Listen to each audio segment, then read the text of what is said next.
नमस्कार, the truth story channel में आपका स्वागत है। आज की चर्चा करेंगे हम खाटू श्याम बाबा के चमत्कार। कैसे गाय के थनों से अपने आप बहने लगा दूध, लोगों ने खोद डाली ज़मीनें, जाने यह है चमत्कार। भारत में करोड़ों मंदिर हैं जिनकी अलग अलग मान्यता है। हर मंदिर का कोई ना कोई रहस्य और कहानी होती है।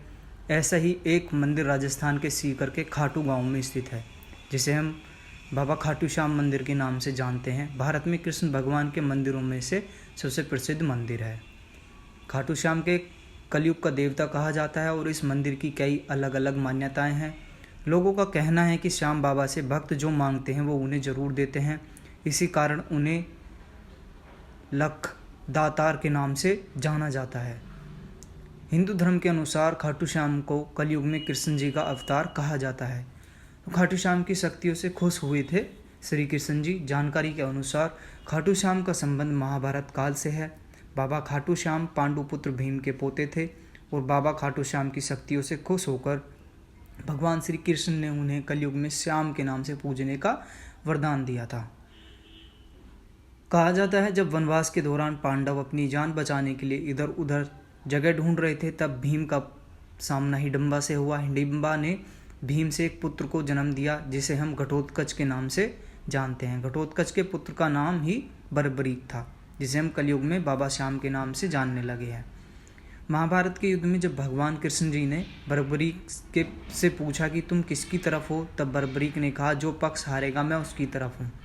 वही इस युद्ध का परिणाम श्री कृष्ण जी जानते थे और उन्हें डर था कि कहीं ये युद्ध पांडवों के लिए उल्टा ना पड़ जाए, इसलिए श्री कृष्ण जी ने बर्बरीक को रोकने के लिए उनसे दान में उनका शीश मांग लिया।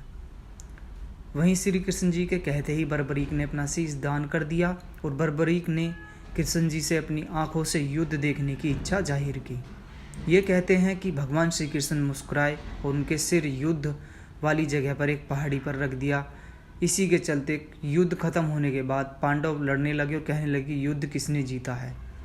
वही इसका फैसला भगवान श्री कृष्ण जी ने बर्बरीक से लेने के लिए कहा। तब बर्बरीक ने कहा श्री कृष्ण जी की वजह से उन्हें जीत हासिल हुई है।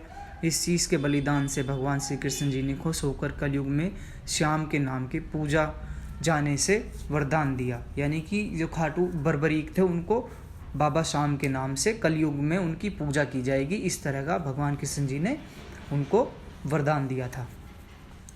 अब गाय के थनों से कैसे बहने लगा दूध। हिंदू धर्म मान्यताओं के अनुसार कहा जाता है कि कलयुग के शुरुआत में राजस्थान के सीकर के खाटू गांव में बर्बरीक का शीश मिला था। यह अद्भुत घटना जब घटी जब वहां खड़ी एक गाय के थन से अपने आप दूध बहने लगा। वही इस दूध वहां की जगह को खोदा गया तो यह खाटू श्याम का सिर मिला। इसके बाद लोगों ने सोचा इस सिर का क्या किया जाए। इसी के साथ लोगों ने काफ़ी सोच विचार करके वह शीश एक पुजारी को सिर सौंपने का फैसला लिया।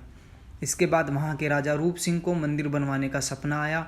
उन्होंने इस जगह पर मंदिर निर्माण शुरू करवाया, खाटू श्याम की मूर्ति स्थापित करने के आदेश दिए और सन 1027 ईस्वी में राजा रूप सिंह द्वारा बनाए गए इस मंदिर को एक भक्त द्वारा एक अलग रूप में दिखाई दिया। दीवान अभय सिंह ने 1720 ईस्वी में इसका पुनर्निर्माण कराया। इस तरह मूर्ति को मंदिर के मुख्य गर्भगृह में स्थापित किया गया। मंदिर के निर्माण में पत्थरों और संगमरमर का उपयोग किया गया। द्वार को सोने की पत्तियों से सजाया गया।